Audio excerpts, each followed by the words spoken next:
the cathedrals of Notre Dame, for example, the cathedrals in Barcelona, in Spain. You have these, the Vatican itself. You now have creative people that are trying to make their art more human. They're trying to make it something that everyone can understand. And out of this Renaissance comes something that is spectacular. I wanted to change pens. Where's my pocket? Where is it? There it is. This changes everything.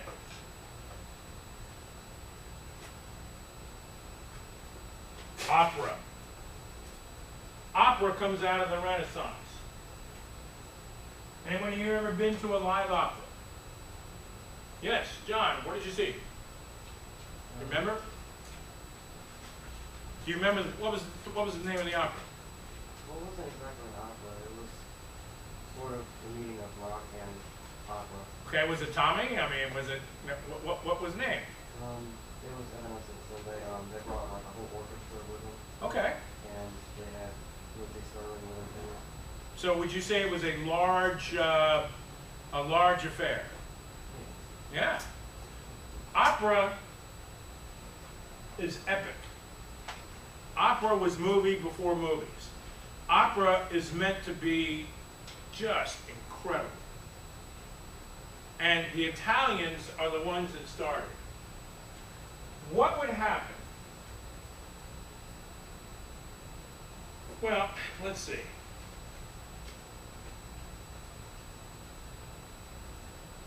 This is one of those cases where it's like, I don't want to tell you, I wish you could experience it. So I'll choose my words carefully here. An opera is meant to be, and John, you can see if what I'm saying fits into what you saw, is meant to be a life-changing, overwhelmingly large, consuming, emotional experience. Operas from the beginning were meant to tell huge stories. So many of the stories are based on books of the Bible, let's say, or of epic, gods and goddesses. They're just bigger than life. You could make an argument that Star Wars is an epic motion picture. In other words, if the original Star Wars had come out and only been available on TV, it wouldn't have been nearly as successful. You got to sit into a movie theater and see that battle cruiser as it pulls away. The first shot of Star Wars, where you have the one, and then you just see Vader's Star Cruiser just slowly advance. Like, how big is this thing? How many? Well, let me ask you that. How many of you have never seen Star Wars? Never seen it? Wow, really? Okay. You should go see it, and try and see it in a movie theater, because it's an amazing. Visually, it's an amazing film. Operas had never happened before. And something happens with operas that is extraordinary that I'm going to talk about here in a minute. But let's move ahead.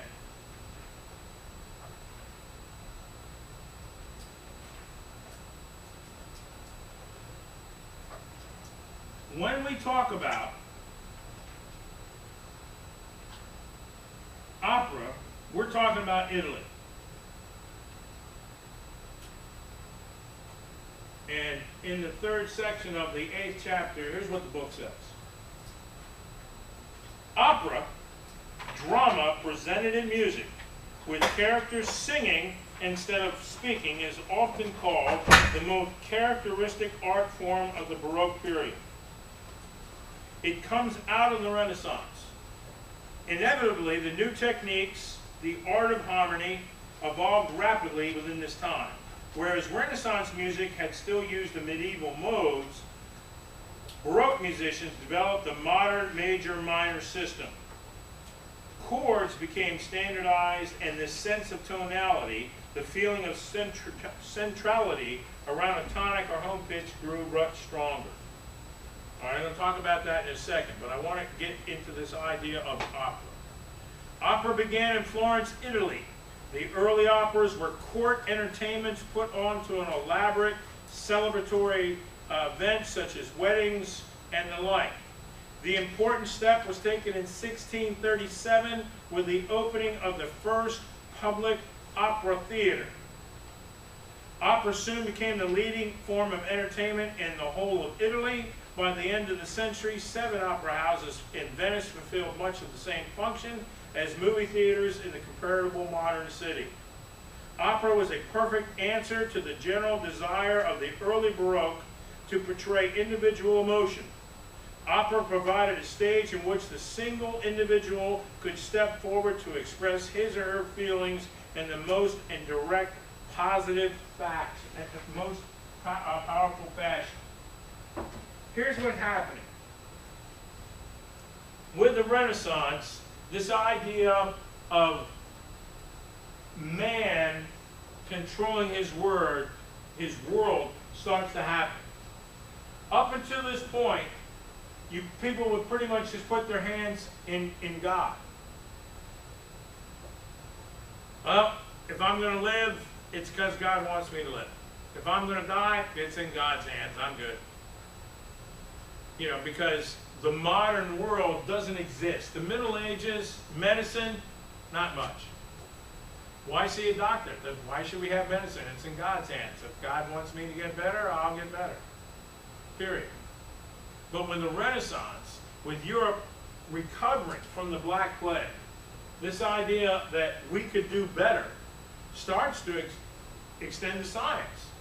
When we talk about Copernicus and Galileo and all these things, the basic thought process, this idea that, hey, I'm a man, I can think. I'm a woman, I can think. Maybe I can come up. Maybe if I just, maybe if I do this or that, I won't need God's help. I mean, I'm cool to God, but like, hey, I can take care of that. When Galileo gets hit in the head with an apple, I was like, where'd that come from? How does that work? What is this? I said, well, let me think about this.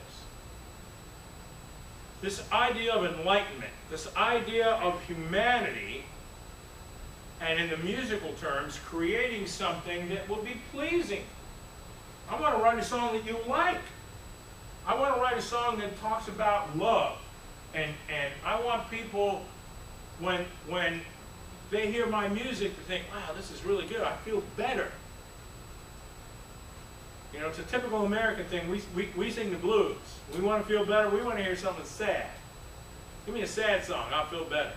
But back in the Renaissance, we're trying to add to humanity. We want our paintings to connect to the person who's viewing it.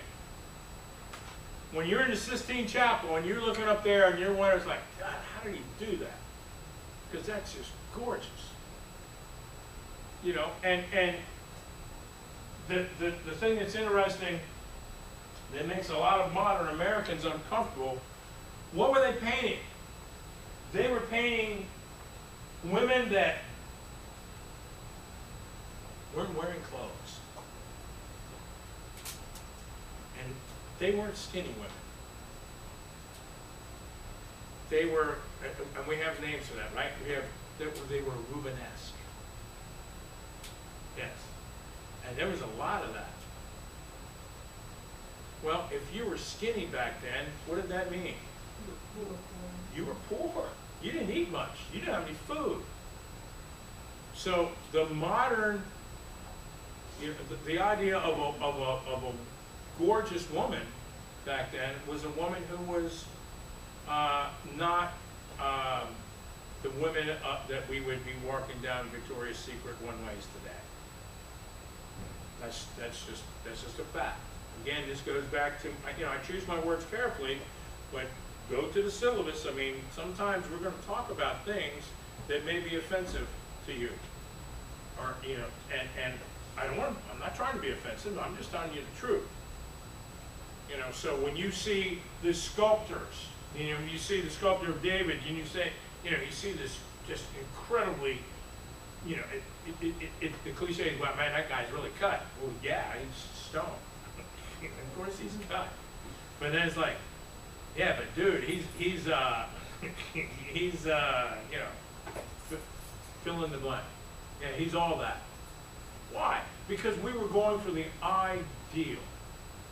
These artists were trying to come up with something that's like, we're better than we were. We want to be more. We want our art to be a lasting, positive impression of the world as it is today. And that Renaissance led into what we call the early Baroque, the Baroque period, because now the artists wanted to not only express themselves, they wanted to start experimenting a little bit. The one thing that we talk about when we're in school, in elementary school, and we talk about Christopher Columbus, what do we remember? A lot of people say, Chris, you're going to sail right off the end of the world, man. The world is flat. Dude, you're dead meat. You're going to go out there in the ocean, and all of a sudden, boom, say goodnight. We would, you know. How many is there anyone in this room that believes the world is flat? Anyone ever met someone who believes that? Have a good time trying. Yeah, how'd that go for you? Yeah, talking to someone who believes the world is flat, that's an interesting experience. Because what can you say that's going to change their mind? If somebody believes something, good for them. How are you going to change their mind? You probably aren't. So the musicians in the Renaissance, happy to be alive, we're just trying to create this music. When you get to the Baroque, now we're starting to experiment. Now, literally, you're starting to have people that, instead of being musicians, they want to be instrument builders. The idea now that, well, I make good cabinets, but I can make a violin. I can make a string instrument that's just gorgeous. And people are paying me for this. Enough that I can, like, you know, have a house with my family. I have a career. And the reason they have a career, because now we have an industry, opera. And for the first time, if your child has a beautiful singing voice, as a father, I might consider sending her to someone for music lessons, for vocal lessons. The idea that you could be a musician and make a living, that comes out of the Renaissance into the Baroque. The idea that, wow, I could do this for a living. My mother, God rest her soul, I have to laugh, took me to music lessons when I was a little kid, supported me, all of that stuff. But she was never sure about it. On her deathbed, this was probably a couple of months before she died, I went to see her, and she died a horrible death. Emphysema, cancer, heart failure, dementia. I mean, my mom pretty much had the whole list of everything that can go wrong for you. But in a more lucid conversation we had, she got a serious looking face. She said, Warren, she goes, I think you need to probably start looking for a job. And I kind of laughed. She goes, you know, you're on your third wife, and you're going to have to consider this idea that music is not a good thing, and that you're going to need a job to support your wife. Now, my third wife, who I've been with for 14 years, and I love her madly, is Duke Ellington. She has a PhD in economics, brilliant woman, and a full-boat college professor, just incredible. So she don't need me to do anything. And before we ever used to say, you know, I don't care what you do, I got money, we're good. And so I said to my mom, I said, well, Mom, I said, you know, I'm a college professor now, and I get paid. I don't think she believed that you could teach music in a college and get paid. Like, so I'm good. She goes, well, I'm just concerned that this music thing had run its course.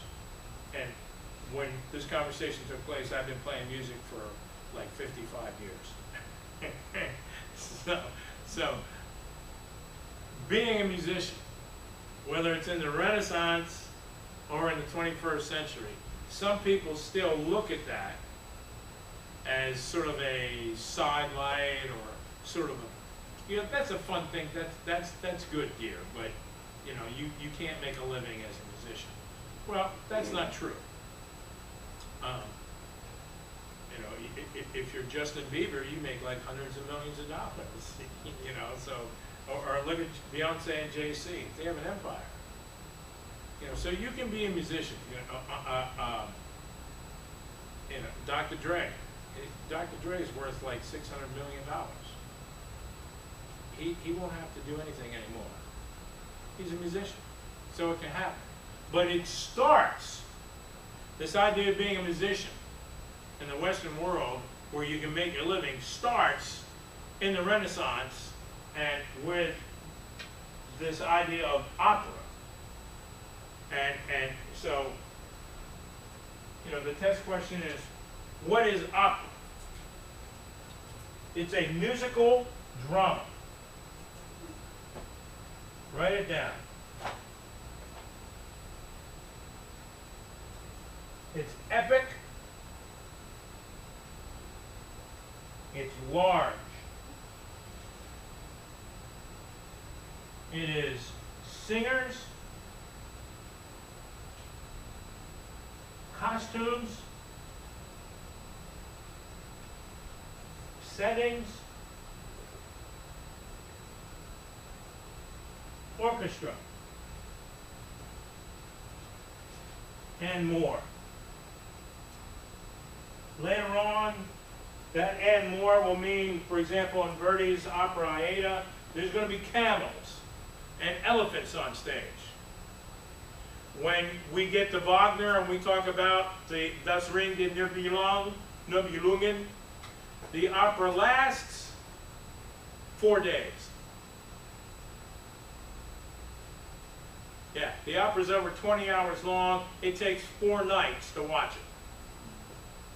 The opera's so big that Wagner took 20 years to get it done because he needed somebody to fund a theater that was big enough to have it. Because you have fairies, dragons, you have people underwater, you have just, you know, the devil, everything is in Wagner's operas.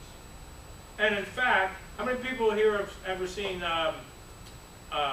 Lord of the Rings? Anyone seen Lord of the Rings? Really, only a few, huh? Okay. Well, Lord of the Rings is based on Wagner's opera. Epic, very large. But something else that makes this incredibly important.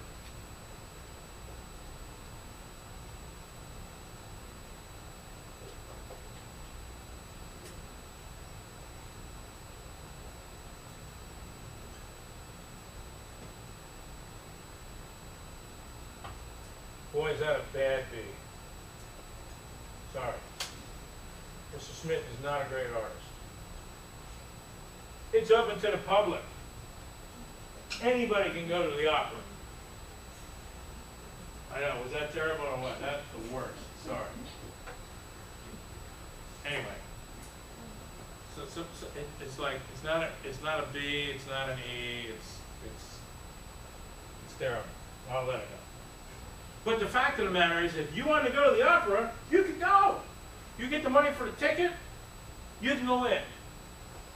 And that means you can sit right next to the nobleman or the king. Now, chances are the king, he's sitting up in the box, so he's not going to sit with you. But you're seeing the same production that the king is at the same time. That's unheard of. Unheard of. And in fact, it's controversial. Very controversial. Well, I'm not going to sit with those peons. I'm not sitting with those people. That guy down there, he's the guy that follows my horses around with the bucket and the shovel. In fact, he stinks. I'm not going to be in the same theater, but you know what?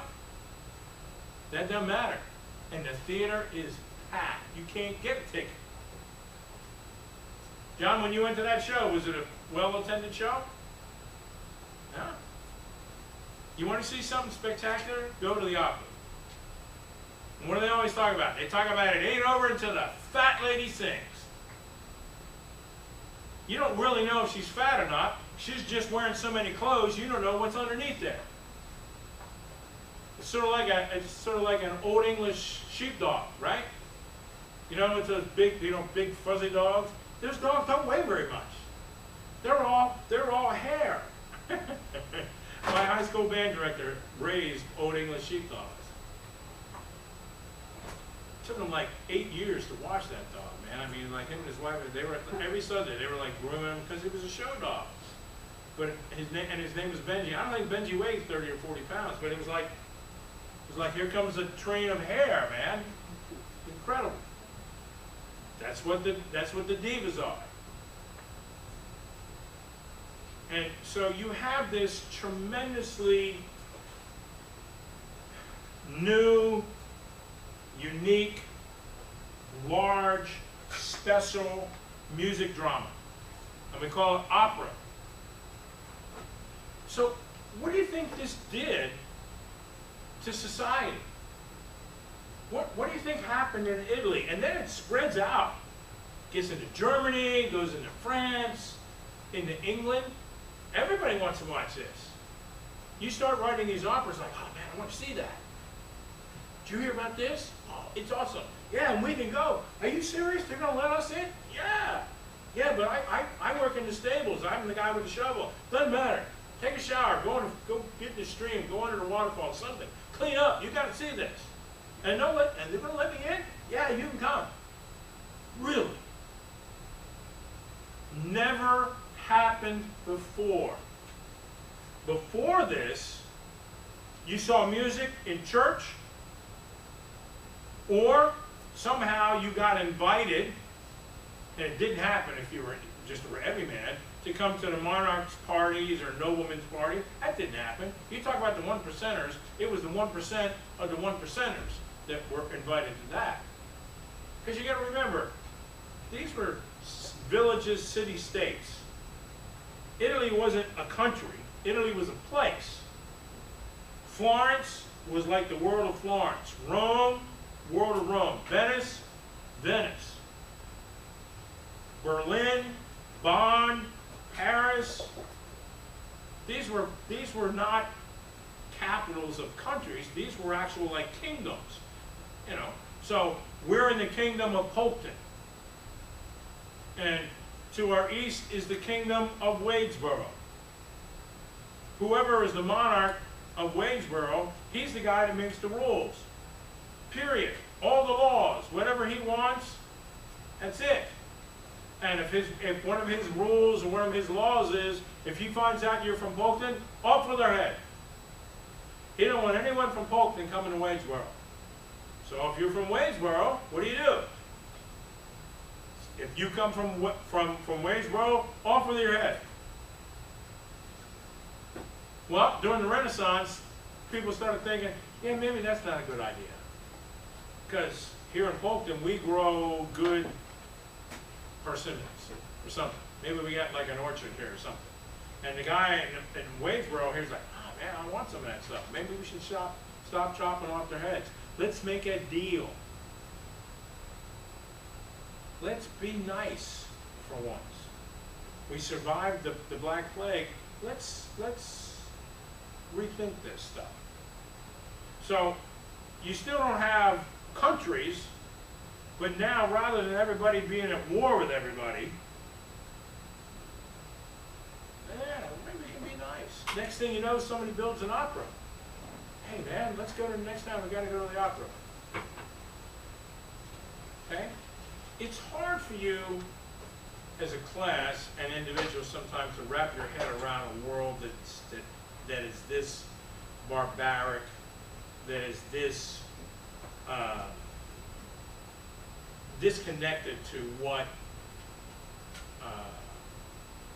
you know. In other words, there's no newspapers. You know, you don't really know what's going on in your village, let alone in, you know, a town that's 10 miles away or a country that's 100 miles away. You don't know. The only way you find out any information is word of mouth. And it's all rumor. And that's why the Black Plague was so barbaric, because it was all rumor. None of it had to be true, but towns were just burning each other down. It was just crazy. But post Black Plague, in the Renaissance, you have this idea now of a creative process that can be even more and more important.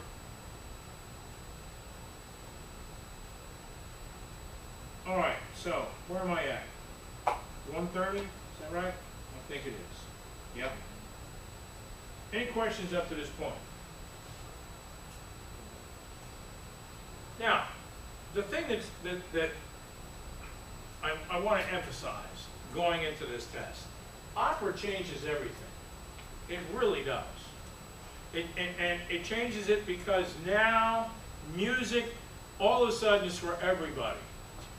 All of you in this room can now go to a public performance of music and enjoy it.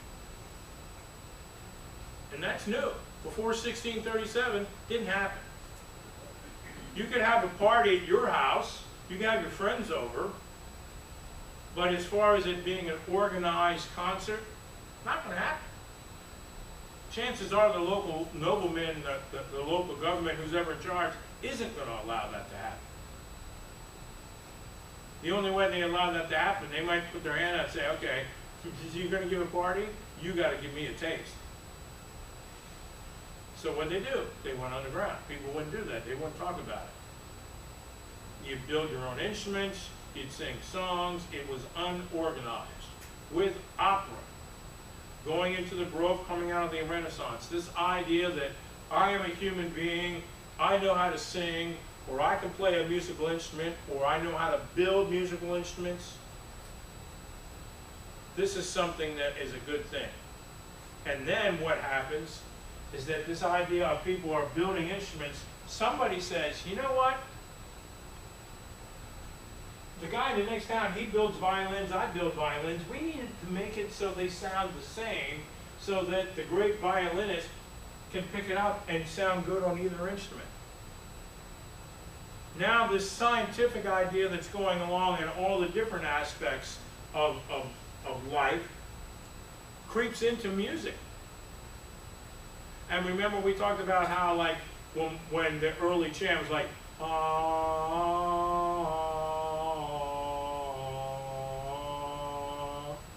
and the monks would write down the little squares on the 4 lines, but those notes I just sang don't sound the same in Wadesboro, and they don't sound the same at Monroe. They all sound different because there's no definitive pitch that goes with that. This idea of tuning or tonality, that's new.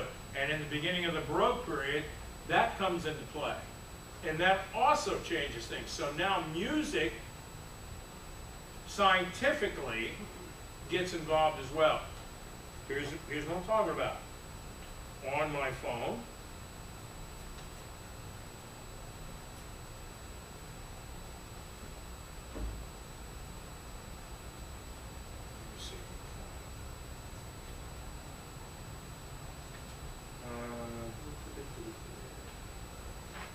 no, I'll do it.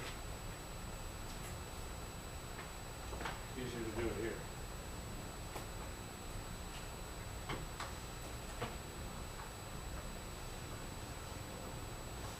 can turn my iPad into a musical instrument.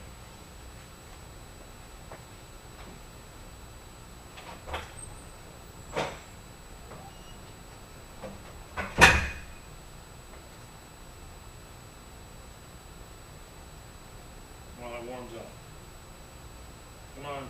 Well, don't do this. Alright, so there's the keyboard, for those of you who can see, and